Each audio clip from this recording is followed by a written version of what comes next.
In this video, we're going to look at graphing functions in standard form. Standard form is a specific form where we have a times x plus b times y equaling c. For example, negative 3x plus 5y equals negative 16. That is standard form. A, b, and c are constants. X and y are the variables, so your x and y will both be in the equation.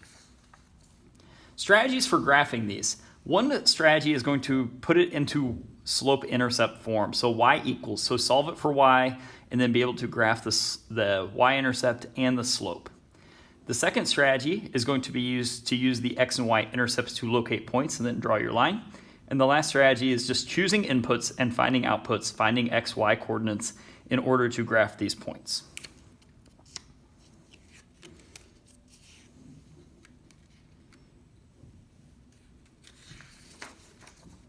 Here's the first example.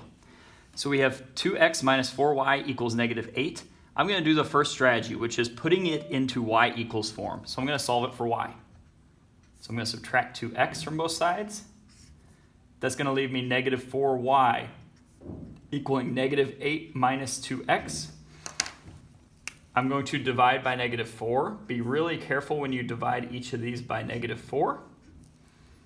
So scaling it down, so we end up with y equals negative 8 divided by negative 4 is positive 2. Negative 2 over negative 4 is positive, and then 2 over 4 is 1/2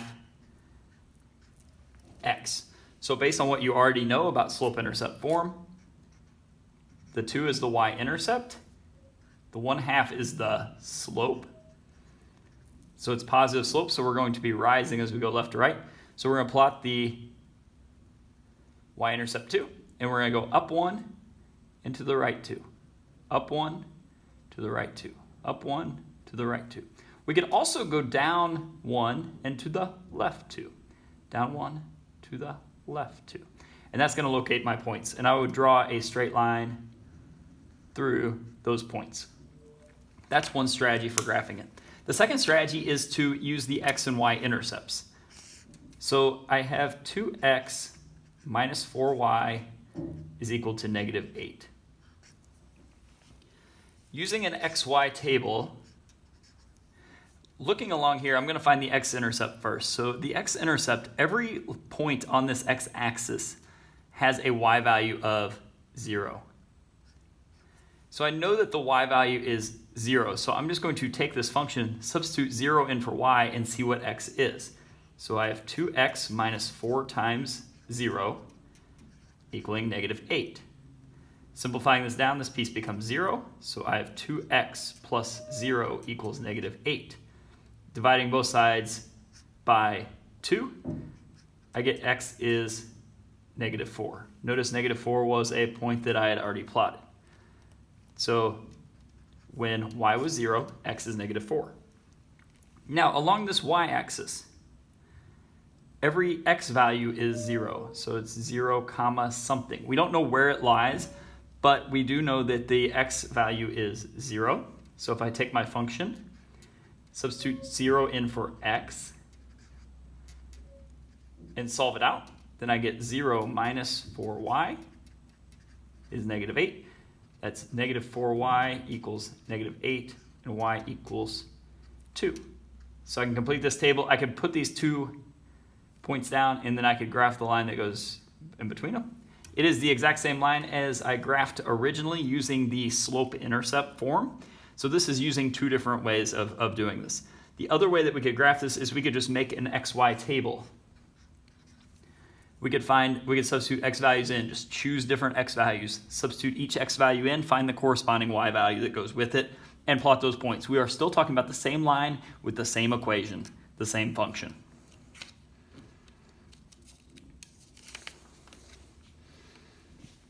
This one, when I look at this one, I see the y is really easy to solve for. That's the strategy that I would choose. So if the y is really easy to solve for, I would use that strategy. If not, I would probably find the x and y intercepts.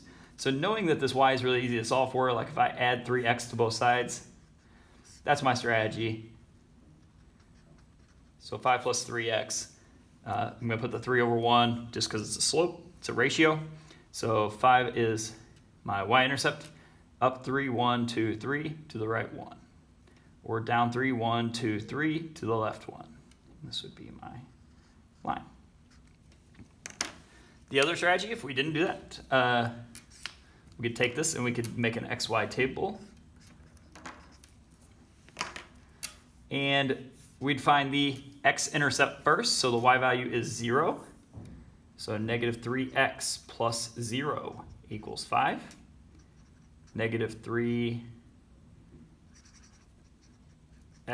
equals 5. And divide by negative 3.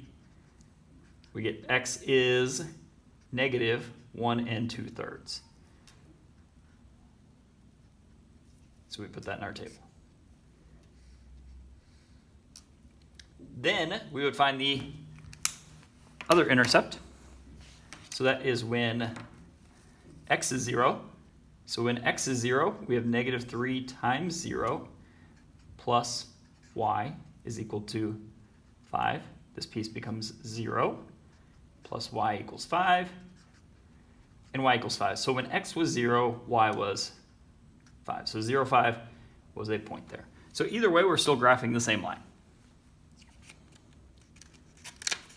Here's one application problem. You're ordering shirts for the math club at your school. Short sleeve shirts cost $10. Long sleeve shirts cost more. They cost $12. You have a total budget of $300. The equation that represents this situation, it models it, the total cost. X is the number of short sleeve. Y is the number of long sleeve. So when we're looking at this, I like drawing the graph of it.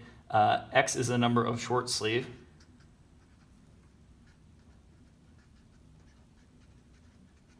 And y is the number of long sleeve. So looking at the rough sketch of it, find and interpret the intercepts. So this is where we take what we did last time. We'd say, well, the y has to be 0 for one of the intercepts, the x has to be 0 for the other one, and let's use our equation to find what values that will occur.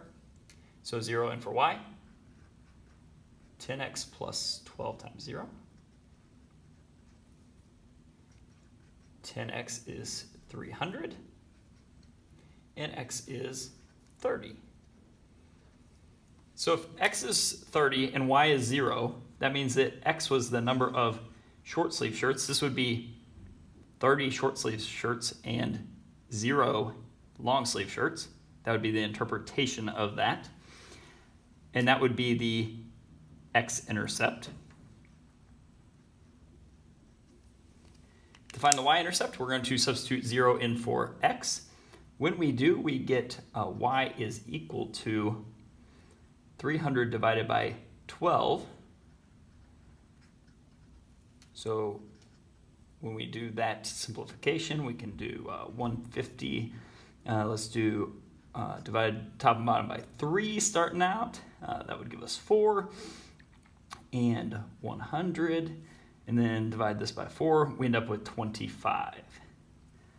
So when x was 0, y was 25, that's our y-intercept. And we would say that that is 0 short sleeve shirts and 25 long sleeve shirts. Our next question, if 12 students want short sleeve shirts, how many long sleeve shirts can you buy? Well, we have this relationship between x and y.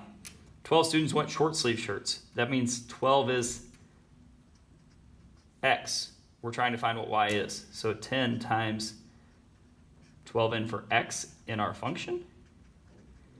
And we're going to have to solve this guy. So 120 plus 12y is 300. 12y is equal to 180.